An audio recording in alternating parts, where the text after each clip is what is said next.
আমি আজ আপনাদের পাঠ করে শোনাব সুভাষচন্দ্র বসু, ভারতীয় জাতীয়তাবাদী নেতা, স্বাধীনতা সংগ্রামী ও রাজনীতিবিদ। সুভাষচন্দ্র বসু ভারতের স্বাধীনতা সংগ্রামের ইতিহাসে এক চিরস্মরণীয় নেতা, যিনি এই সংগ্রামে নিজের জীবন উৎসর্গ করেন। নেতাজি নামে সমধিক পরিচিত সুভাষচন্দ্র বসু পরপর দুবার ভারতীয় জাতীয় কংগ্রেসের সভাপতি নির্বাচিত হয়েছিলেন। আমি আজ তাকে নিয়ে তার পরিবার সম্পর্কে কিছু অজানা কথা আপনাদের সামনে তুলে ধরব। আশা করি আপনাদের সকলেরই ভীষণ ভালো লাগবে। তাহলে শুরু করি আজ সুভাষচন্দ্র বসুর পরিবার নিয়ে কিছু অজানা কথা। আজ আমি আপনাদের পাঠ করে শোনাব সুভাষচন্দ্র বসুর প্রতি এমিলির ভালোবাসা। প্রেম শব্দটা ভীষণ ছোট হলেও এর গভীরতা কোনো বাধা মানে না।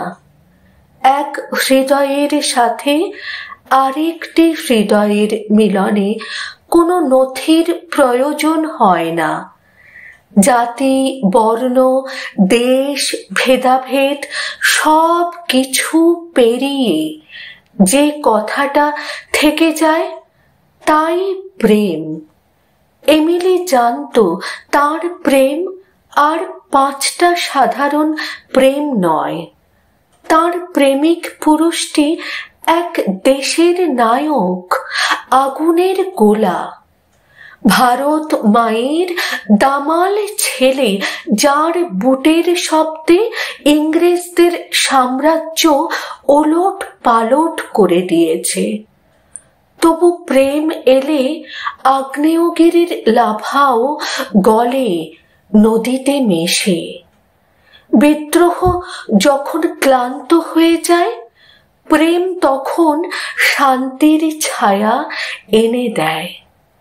এক অস্ট্রীয় পরিবারের, রক্ষণশীল পরিবারের কন্যা এমিলি পরিবারের পক্ষ থেকে তাকে নান হওয়ার জন্য চাপাচাপি করতে থাকে।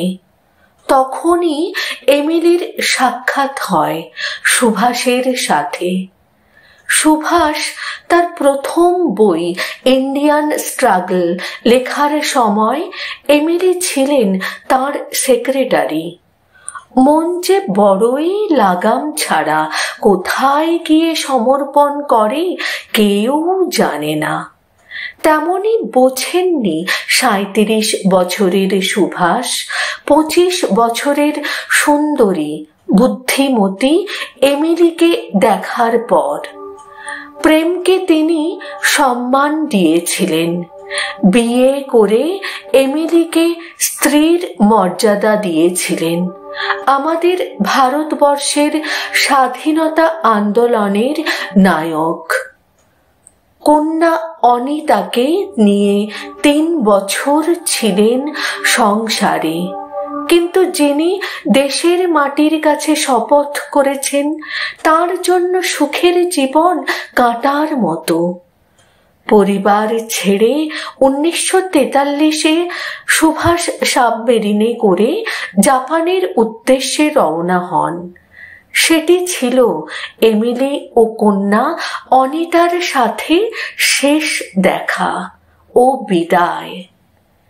এমিলি কখনো ভারতবর্ষে আসেননি, প্রচারে আসেননি, কারণ তিনি ভালোবেসেছিলেন সেই মানুষটিকে যিনি সমস্ত প্রচারের ঊর্ধ্বে।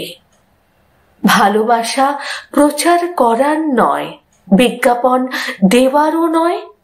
যে সময়টুকু তিনি কাটিয়েছিলেন তার জীবনের নায়কের সাথে, সেই মুহূর্তগুলোকেই তিনি মনের মণিকোঠায় সঙ্গোপনে রেখে দিয়েছেন চিরকাল। হয়তো সুভাষ তাকে স্ত্রীর মর্যাদা দিয়েছিলেন, শুধু এইটুকুই তার জীবনে প্রাপ্তি ছিল।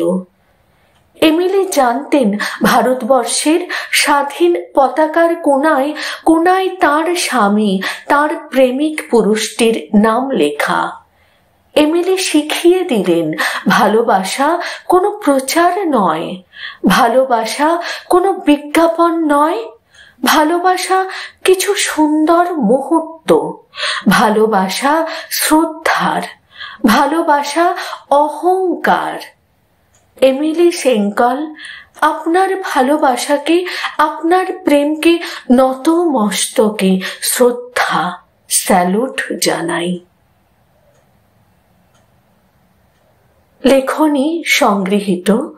অসংখ্য ধন্যবাদ জানাই যিনি এই লেখনী সোশ্যাল মিডিয়ায় পোস্ট করেছেন, তাকে আমার তরফ থেকে এবং আমার পরিবারের সকল সদস্যদের তরফ থেকে অসংখ্য ধন্যবাদ জানাই।